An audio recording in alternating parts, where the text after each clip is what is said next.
Ons begin vandag met 'n nuwe reeks. En die reeks gaan oor die name van God. Ons gaan in die Ou Testament deur omtrent al die name werk, die Hebreëse name wat daar is vir die Here. Nou, net gou kyk, wie van julle se selgroepe het klaar week 1 gedoen? Steek net gou op die hande. Wie van julle het klaar week 1 gedoen? Ek weet 'n klomp van julle het vir my gesê, dis 'n bietjie vreemd. Ons doen dit nou 'n bietjie verkeerd om. Maar dis goed. Dit beteken julle is voorberei, né? Julle weet wat kom nou. So dis goed. Dis goed. Nou daar's iets in 'n naam en ek weet ons het vir Eastwood daar agter en is die ander Eastwood ook hier so kom hy tweede diens. Nee, lyk my hy kom tweede diens. So ons het Eastwood daar agter en Eastwood senior is aanlyn, die oupa. En hierdie is 3 generasies van Eastwood Loftusse.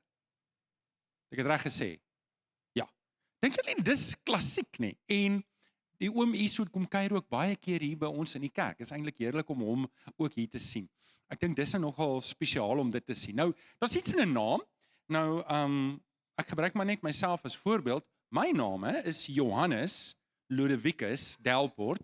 Ek het nie geweet wat dit beteken nie tot ek hierdie reeks begin voorberei en toe kom ek agter my Johannes is eintlik ook 'n Hebreëse naam met Hebreëse oorsprong wat Jokanan is, Jo wat verwys na Jahwe en Kanan wat beteken genade wat sê die Here gee genade, die Here gee geskenke of die goedheid van die Here. Ludovicus dink ek maak ek heeltemal te min van. Roemryke held. Tadaa! Stryder of kryger. Man, as ek so kyk na daai, dan wil ek sommer vir my 'n perd kry. Nou, en dan Delport kan een van 2 dinge beteken. Dit kan wees of ons is van die poort, wat die arme mense was wat by die poort gestaan het en bedel het vir geld, of ons was van die hawe. Ek wil liewer glo ons is van die hawe, ons het 'n uitkyk oor die see gehad, 'n huis met 'n sea view. Maar ek dink ons kom van die hawe want 1699 het die Franse Hugenote die eerste Delport hier aangekom in Suid-Afrika. So hy was nie by die poort nie, hy was by die hawe gewees. En dit was Jacques de la Porta. En hy het die eerste kinders wat hy geregistreer het hy klaar het aan een geskryf Delporte en dis waar ons vandaan kom. Gee ek julle totale useless information, hè? Nou, hoekom vertel ek dit vir julle? Want name beteken iets. En wie van julle het oupa name of ouma name? Ek wil net gou sien, wie van julle het oupa of ouma name? Okay, 'n paar van julle. Wie van julle se naam het niks met enige van julle familielede te doen nie? Dis 'n paar van julle ook, né? En maar in die Bybelse tyd het hulle baie diep gedink of miskien nie so diep gedink oor die name nie. Die naam van 'n baba moes iets sê van die omstandighede of van die baba of 'n seënwens of baie keer nie so groot seënwens nie, julle sal nou sien. So byvoorbeeld Eva het beteken wat sy was. Sy was die moeder van almal wat lewe. Redelik gepas, dink julle? Dan Abraham, hy was die vader van baie nasies. Sy naam was natuurlik verander geweest. Moses beteken om uitgehaal te word, uit die water uitgehaal word. En Rut beteken vriendin of metgesel. Joshua beteken die Here red. Nou somtyds het dit skeef geloop. Soos byvoorbeeld Ben-Oni. Ben-Oni se ma was Rachel, sy het doodgegaan met sy geboorte en sy het hom genoem seun van my smart. Maar nou wil ek eers gou teruggaan na 1881. 1881 in Suid-Afrika was daar 'n man met die naam Johan Rissik. Johan Rissik was later aan die direkteur-generaal, die landmeter-generaal, en hy het Johannesburg gestig. Johannesburg in Gauteng, hy het dit gestig. Maar voor dit was hy net 'n landmeter. En sy werk was om al die losstukke lande op te meet. En een van die stukke loslande wat hy moes opmeet het vir hom baie frustrasie veroorsaak. Nou, ek is nie 'n landmeter nie. Tiny daar agter is 'n landmeter. Hy het my verduidelik, dit kan 'n groot frustrasie wees, want hulle het nie die fancy equipment gehad wat ons vandag het nie. En hy het toe die land Benoni genoem. Feite, ek maak dit nie op nie. En Benoni of Ben-Oni beteken seun van smart. Nou, net voordat julle te bekommerd is oor hierdie arme kind wat sy naam nou seun van smart is, sy pa het toe gesê, nee, ons gaan hom liewer noem Benjamin, toe die ma nou klaar dood is, en sê, liewer seun van my regterhand. So, dis nou Benoni, die van julle wat ooit weer in Gauteng kom, sal dit nou weet. Dan Jabes, wat nou eintlik 'n mooi naam is, het beteken pyn. Dit beteken pyn. Nou, verbeel jouself, jy is in die huis en jou ma roep jou, pyn, kom 'n bietjie hierso, kom maak hier skoon. En so, weet jy, ons name, maar my gunsteling naam is Keren-Hapag. Job het sy dogter Keren-Hapag genoem. En dit beteken horing van ooggrimering. Ja, wat iets soos dit lyk. Nou natuurlik was die bybedoeling, dis seker skoonheid of iets soos dit. Ek weet nie van julle nie, maar ek is bly ons leef in hierdie eeu. Nou natuurlik vandag is ons ons wil ons kinders mooi name gee. En ons probeer wegbly van tradisie af, né? Wie van julle is daar? Ons wil ons kinders name, en dan kry jy 'n naam soos Glichelle, wat niemand as hulle dit lees weet hoe om dit uit te spreek nie. Glichelle was al Gliselle genoem, sy was al Giselle genoem. En ek het gedink ek wil dit net vanoggend die geleentheid gryp om dalk uit te klaar. Haar naam is Glie, soos glue, Glichelle. Daai het julle dit nou. OK. Nou ons praat nie oor mense nie. Ek wil vanoggend met julle praat oor die name van God in die Ou Testament en die dieper betekenis. So dis waar hierdie reeks gaan. Ons gaan vir die volgende 10 weke al die name van God in die Ou Testament bestudeer. En ek wil dalk net die tafel dek deur om vir jou toerusting te gee. Natuurlik, ons gaan hoofsaaklik uit die 2020 vertaling uitwerk uit hierdie reeks, want dit is 'n direkte vertaling. Dan wil ek hê jy moet die app, jy kan al hierdie aflaai op jou foon gratis.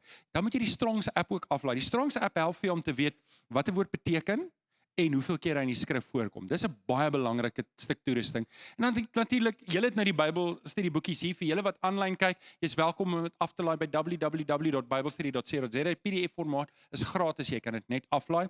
En dan natuurlik het ons reeds genoem, hierdie is ook op Spotify as jy dit daar wil volg. Nou, God maak homself bekend. En ek dink hier is belangrik. Ons begin hier want God begin hierso. En in Genesis 1 vers 1 stel God homself bekend met hierdie woorde. In die begin het God die hemel en die aarde geskep. En ek dink dit is belangrik dat ons moet weet wat die Hebreëse woord vir God is in hierdie vers, want dis hoe God homself bekendstel. Nou, ek het 'n vriend gehad, Petrus Keller, en hy het hierdie grappie gehad, as hy hom ontmoet, dan sê hy, my vriende noem my Keller, maar jy kan my Petrus noem. Sy van was Keller, dit is 'n grappie, in geval, ek het nie geweet, dit is so, daai dag het ek, wat moet ek hom nou noem? Maar daar's 'n waarheid agter dit. Want wanneer jy jouself voorstel aan iemand, gee jy die naam wat jy wil hê mense moet jou noem, reg? Jy noem jouself, ek is Johan. Ek stel my nie self voor as Ludovicus nie, alhoewel ek kan dit nou heroorweeg. En God stel hom bekend in die Hebreëus as Elohim. En dis nie per ongeluk nie. En dit moet ons aandag trek. So vanoggend wil ek 'n bietjie met jou daaroor praat. En ons gaan kyk in die woord en ek wil jou nooi om saam met my te staan, want waar kry ons al ons antwoorde? In die woord, en dis waar ons gaan kyk. So staan saam met my op, en dan hou jy jou Bybel lekker hoog in die lug, as jy reg vir my hier stoot, en dan praat jy saam met my, dit is my Bybel, ek is wat dit sê ek is. Ek het wat dit sê ek het, ek kan doen wat dit sê ek kan doen. Met my mond bely ek, met my hart glo ek, dat Jesus die Here is. Amen. Amen, baie dankie. Jy kan sit, jy kan jou Bybel vanoggend oopmaak, by Genesis 1 vanaf vers 1. Genesis 1 vanaf vers 1. En ek gaan dit nou lees uit die 2020 vertaling. Nou gewoonlik gebruik ons die 1983 vertaling. So hou net 'n bietjie uit met my. Die rede hoekom ons die 2020 doen is omdat dit 'n direkte vertaling is. Vir almal wat aanlyn ingeskakel is, baie welkom. Heerlik om in jou huis ook te wees. En ek hoop jy geniet die boodskap saam met ons. Genesis 1 vanaf vers 1, ek lees vir julle. In die begin het God die hemel en die aarde gemaak. Die aarde was woes en leeg en donkerte was oor die water. Maar die gees van God het oor die oerwater gesweef. En God het gesê, laat daar lig wees. En daar was lig. God het gesien dat die lig goed was. God het toe die lig en die donker van mekaar geskei. God het die lig dag genoem en die donker het hy nag genoem. En dit was aand en dit was oggend, dag 1. God het gesê, laat daar 'n gewel wees tussen die waters en laat dit skeiding maak tussen water en water. God het die gewelf gemaak en uit die water wat onder die gewelf was, geskei van die water wat bo die gewelf was. En dit is hoe dit toe gebeur het. Nou, ek wil nie nou met julle oor die wetenskap agter Genesis 1 praat nie, want ek wil fokus op die naam van God wat hier gebruik word, en deurgaans in die hele Genesis 1, tot in 4 verse in Genesis 2, en word net een naam vir God gebruik, en dit is Elohim.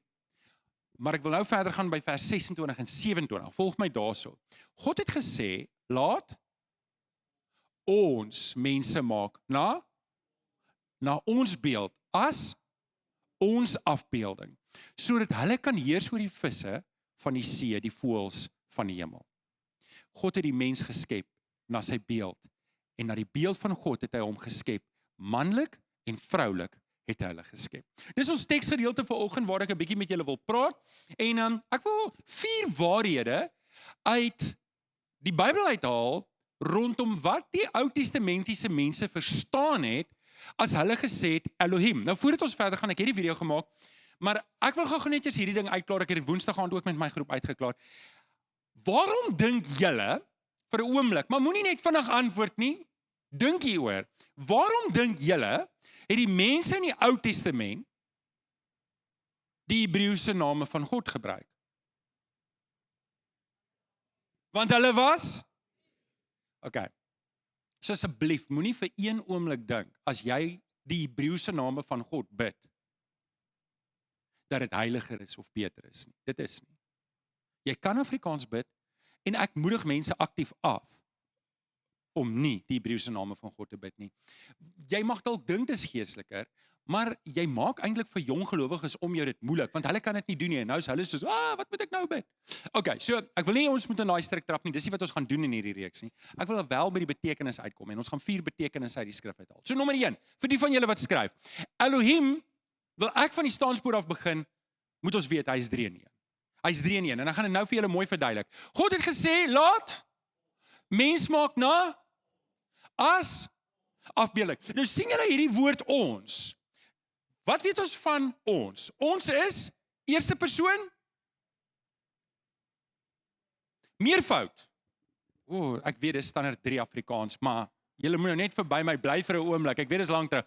So wanneer ons gaan nog later in die boekie gaan julle sien ons praat van baie El Shaddai, Elohim, dan is El enkelvoud. So El is net die Hebreëse woord wat ons vertaal met God, né? So as jy praat van 'n afgod, dan sal dit ook die woord El wees. En daarom Elohim is net die meervoud. En is baie interessant dat God na homself verwys. Hy stel homself bekend nie as El nie, maar as, en dis hoekom hy dan ook van homself praat as ons. So dis meervoud. Waarom doen hy dit? Wel, die konsensus deur teoloë en ouens wat eksegese skryf is, dit gaan oor die grootheid. Dat God is so groot dat die enkelvoud doen nie reg aan sy naam nie. Maar ek dink nie dis 'n akkurate beskrywing nie, want ons baie ander name waar hy enkelvoud gebruik, soos El Shaddai, Elohim, Alomar. So dit hou nie vir my heeltemal water nie. Ek dink die sleutel lê eintlik by vers 26, waar God sê, kom ons maak die mens as ons verteenwoordiger, as ons beeld. Dit gaan oor die meervoud hier, meer as net oor die grootheid van God. Natuurlik, die grootheid van God is geïmpliseer. Luister, as ek daardie dag daar was, en daar was niks, en skielik is daar iets, dan is ek baie beïndruk met God. Stem julle saam? Weet, hoe God dit gedoen het, weet ek nie. Ek kan dit nie indink met my klein verstand nie, maar dat hy dit gedoen het, is ek baie duidelik bewus van. So ja, dit is sy grootheid. Nou, ek kan nie daarteen stry nie. Maar Elohim is meer as God se grootheid. Dit gaan oor God se drie-eenheid. Dit gaan oor God se drie-eenheid. En in die boekies het ons dit deeglik gedoen. Ek kan nie in hierdie een punt doen nie. Maar as jy kyk oor hoe betrokke die Heilige Gees was, hoe betrokke die Here Jesus was, hoe betrokke die Vader was by die skepping, dan verstaan jy hoekom Elohim is God drie-enig. Hy is die Vader. Hy is die Seun en hy is die Heilige Gees. As ons dan nou praat van die Vader, Seun en die Heilige Gees, dan moet ons hierdie ding verstaan. Vers 1 maak dit duidelik dat God was gewees voor die skepping was. Want God drie-enig het die skepping gemaak. En as ek net 'n oomblik hierop kan stil staan, want ek wil hê julle moet hierdie ding klik. Baie godsdienstige mense dink Jesus is eers gebore in die Nuwe Testament en dis die begin van sy bestaan. Dit is nie. Jesus was van die begin af saam by die Vader. Die Heilige Gees was van die begin af saam. As jy nou blaai na Johannes 1 toe, in die begin was die Woord en die Woord was by God en die Woord was self God. en die woord het vlees geword. Wie is die woord? Jesus. Sonder die woord het God niks geskep nie. OK. So, ek dink daai is duidelik. Kan almal net gou hulle fone vir my in die lig steek vir 'n oomblik? Net hulle fone. Almal net julle fone. Wys vir my julle fone. Ja. Wys my almal hulle fone wat hulle fone hier het. Hou net vir 'n oomblik op. Hou hom so in die lig. Is 'n baie mooi prentjie. Hou gou. Wie van julle gebruik julle fone as 'n GPS? Waai hom. Ons net sien. OK. Wie van julle gebruik julle fone om foto's te neem? Waai hom. Wie van julle gebruik julle fone om op die internet te surf? Waai hom. Wie van julle gebruik nog julle fone actually om te bel? OK.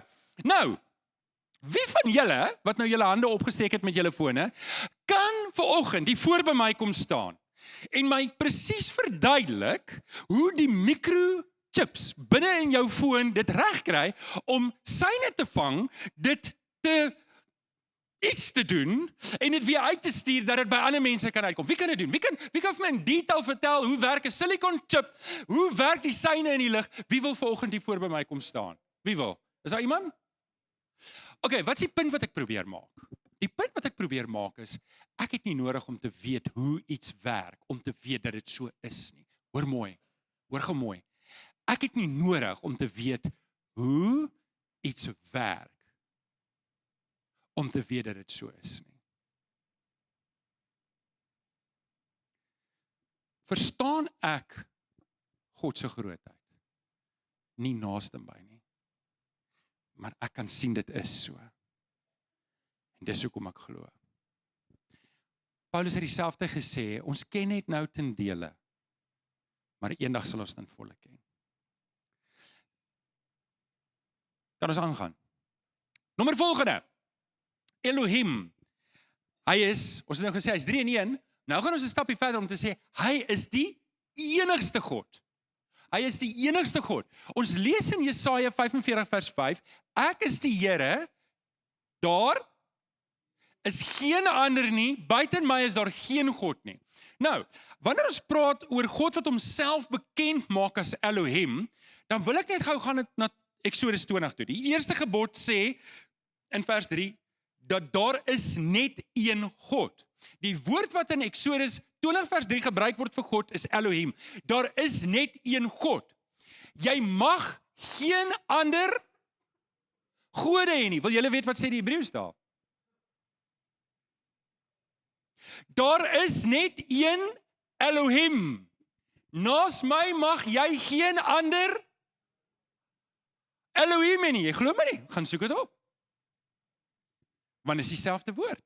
Dis presies dieselfde woord. Elohim is Elohim. God in die meervoud.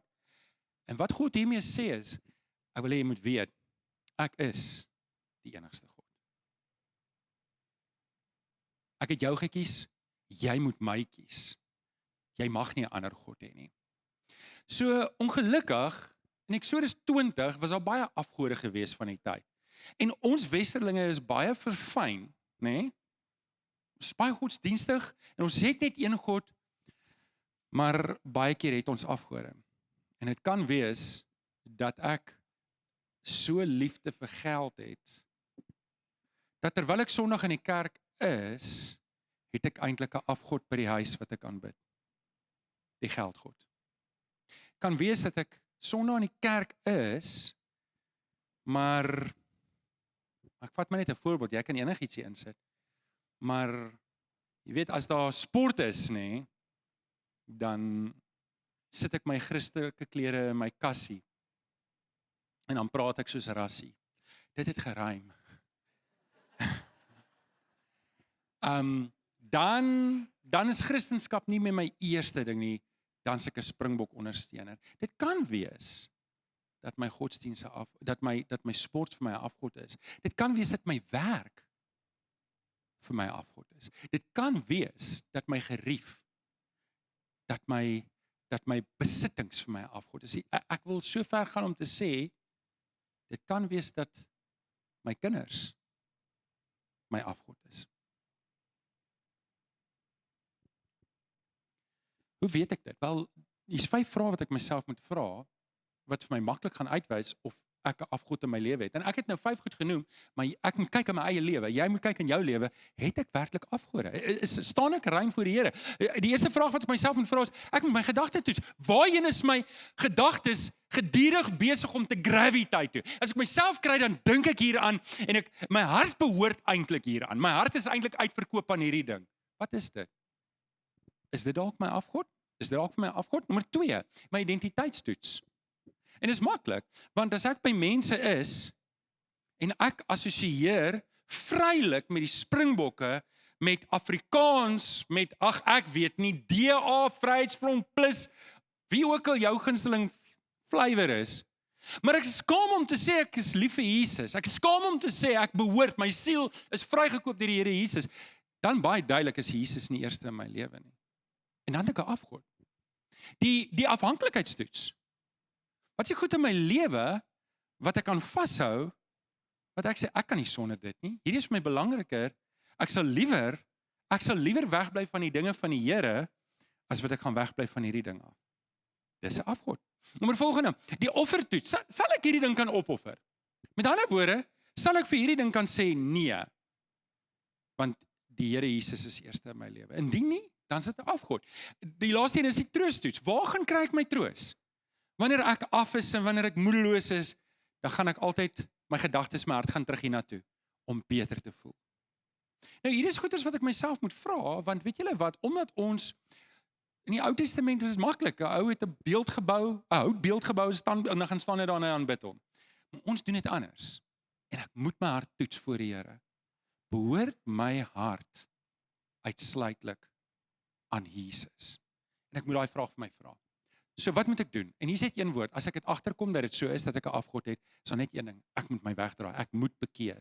Ek moet die Here Jesus aangaan, ek moet vir die Here sê, Here, ek is jammer, hierdie ding is sonde, en ek mag nie daarmee voortgaan nie. Elohim, nommer 3, wat beteken Elohim? Elohim beteken hy is die ware God. Hy is die ware God. In Jeremia 10 vers 10 staan daar, maar die Here, hy is die ware God en hy is die lewende God. Altwee word daar gesê. So ons het vir mekaar gesê, hy is 3 in 1, ons het dit redelik deurgetrap. Ons het vir mekaar gesê, hy is die enigste God, daar mag nie afgode in my lewe wees nie. En die derde ene is, hy is die ware en die lewende God. Nou, ek wil dalk vir jou 'n nuwe perspektief gee, ek wil jou dalk in 'n rigting indruk vanoggend. Jy moet net weer kyk na die vers. Hy is die ware en hy is die lewende God. Nou, in Engels is daar 'n vakgebied wat ons noem apologetics. Nou, ons kan nie in een punt hierdie hele ding hanteer nie, maar ek wil dit tog noem en jou tog nuuskierig maak. Ons het 2 reekse hieroor gedoen, onder andere getemperde geloof en nog eene. Kan ek nie nou onthou wat die ander een was nie, maar ons het dit gedoen, wat raak aan hierdie onderwerp, maar apologetics is die vakgebied om te sê, ek moet 'n antwoord kan gee, hoekom ek glo wat ek glo. En ek het iemand wat baie naby aan my is, wat 'n ateïs is, wat sê, ek glo nie in die Here nie, ek het die Here verwerp. En hierdie persoon was vir baie jare, het hy gesê, daar is geen God nie. En ek het een aand, seker tot 2 uur, 3 uur in die oggend met hierdie persoon gekuier, en met hom geworstel oor hierdie ding, te sê, maar ek wil net een ding weet, waar kom alles vandaan? Want hy kon nie 'n antwoord gee nie. En so 2 jaar terug toe bel hy my, toe sê hy vir my, ek wil net vir jou sê, ek is nie meer 'n ateïs nie, ek is nou agnosties.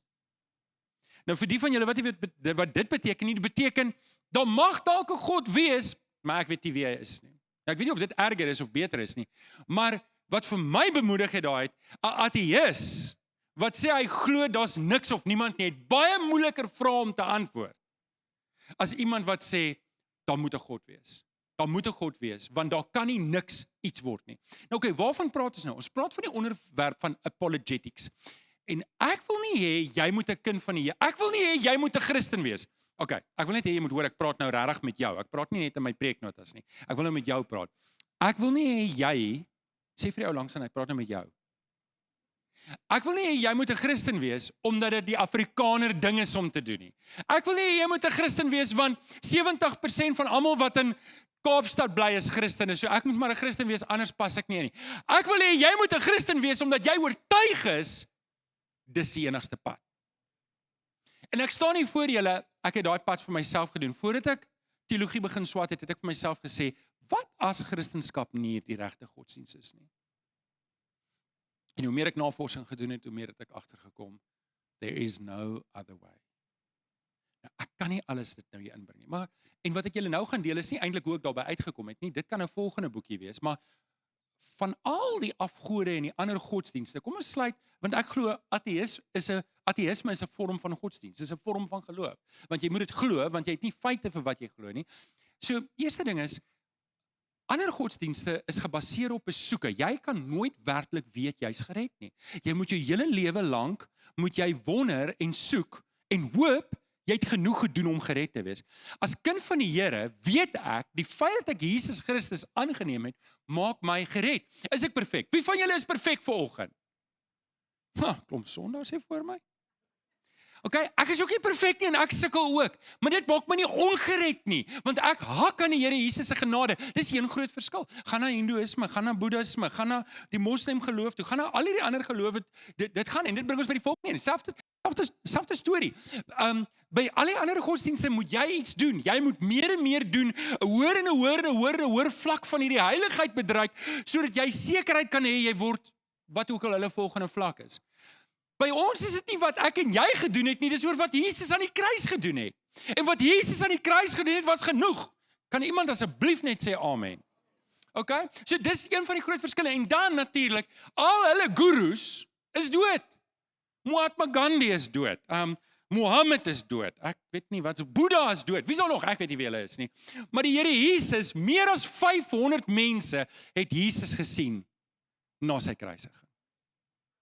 Daar's genoeg ooggetuies. Jesus leef. So, dis die verskil. Elohim is die ware en die lewende. Hy's nie dood nie. En dit moet vir my en jou bemoediging gee, dat ons kan vashou in Jesus. Hy is die Vader, onthou Elohim is die Vader, die Seun en die Heilige Gees. Okay, dit bring ons by die laaste ene. Kenneth, dis die bonus ene. Julle kan so lank vorentoe kom. Miskien moet ek jou huis toe stuur met hierdie laaste gedagte, dat Elohim is 'n verhoudingsgod. Hy's 'n verhoudingsgod. En hier is hoe ons dit lees. In Genesis 1:26 lees ons, God het gesê, laat ons, nou ek probeer my dink hoe dit moes afspeel, dat die Vader en die Seun en die Heilige Gees het hierdie gesprek gehad, om te sê, okay, dis tyd, want hulle het van die grondlegging, voor die grondlegging geweet, hulle gaan die mens maak. Hulle het geweet, die mens gaan die kroon van die skepping wees. Hulle het dit geweet. Die Vader en die Seun het dit geweet. Hulle het geweet, hulle gaan die mens maak. En ek kan dink, vers 26 is daai oomblik wat uitgesonder word om te sê, dis tyd, ons gaan nou die mens maak. En God het gesê, laat ons die mens maak na ons beeld en ons afbeelding. Hulle is anders, jy's anders. Jy het die vermoë om te oordeel. Jy het die vermoë om te weet iets is reg en iets is verkeerd. Jy het die vermoë, ek het nog nooit 'n skaap, 'n bees, 'n donkie, 'n aap, 'n bobbejaan, 'n gorilla, enigiets gesien wat gesê het, prys die Here nie. Hulle is pre-program om te doen wat hulle moet doen, maar nie jy nie. Jy het 'n keuse. 'n Koei kan nie iets anders doen as om te moe nie. 'n Skaap kan nie iets anders doen as om te bler, is mos wat hulle doen, ja, vergeet ek vir hom. Maar jy het 'n keuse. Jy kan vir God sê, nee, dankie. God het jou gemaak met die vermoë om hom te kies of om hom te verwerp. En nou bring ek jou by die hart van Elohim uit. Want in Genesis 3 vers 8 gebeur daar iets. Ons lees dat God het in die middagwind het hy deur die tuin gekom. Hoekom? Want hy wil interaksie hê met Adam en Eva. En dis die hartseerste dag. Dis die hartseerste dag in die hele Bybel. Toe God vir Adam roep. Maar Adam en Eva het hulle rug op God gedraai. Hulle het hulle rug gedraai want hulle het in sonde gekies. Hulle het die keuse gemaak om vir God te sê, nee, dankie. Nee, dankie. Elohim, nee, dankie. En hulle het gaan wegkruip en hier's God se woorde. Hier's God se woorde, ek wil hê jy moet dit hoor. Genesis 3 vers 9. Waar is jy? Ek kan dink hoe God vir Adam roep. Adam, waar is jy?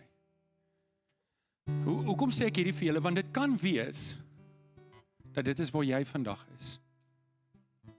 Dit kan wees dat jy vanoggend besig is om vir God weg te kry. En God roep vanoggend, waar is jy? Want hier is die ding wat ek wil hê jy moet vanoggend huis toe vat. En dit is, ons God, Elohim is 'n verhoudingsgod. Hy wil 'n verhouding vanoggend met jou hê. En as jy wegkruip, dan roep hy vanoggend vir jou, waar is jy? Ek wil jy moet terugkom. Ek wil vir jou bid. En ek gaan 'n uitnodiging maak, want dit is die begin van 'n reeks om te sê, Here, hier is ek. Ek wil U dien. Ek wil 'n lewe leef wat wys dat ek 'n verhouding het met U. Vader, ons kom dankie vir oggend. Ons kom dankie vir oggend, Here, dat ons hier kan wees en Here, partykeer is ons afgod net dat ons so besig is dat ons nie by U uitkom nie. En Here, sonder dat ons dit bedoel, kruip ons weg in hierdie besige program van ons. En ons verskoning is net stil swaaye. En in 'n oggend soos hierdie hoor ons die stem wat roep, Johan, waar is jy?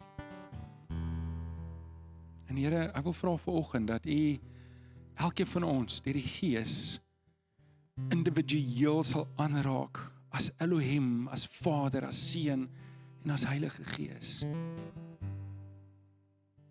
Sê ek het jou lief.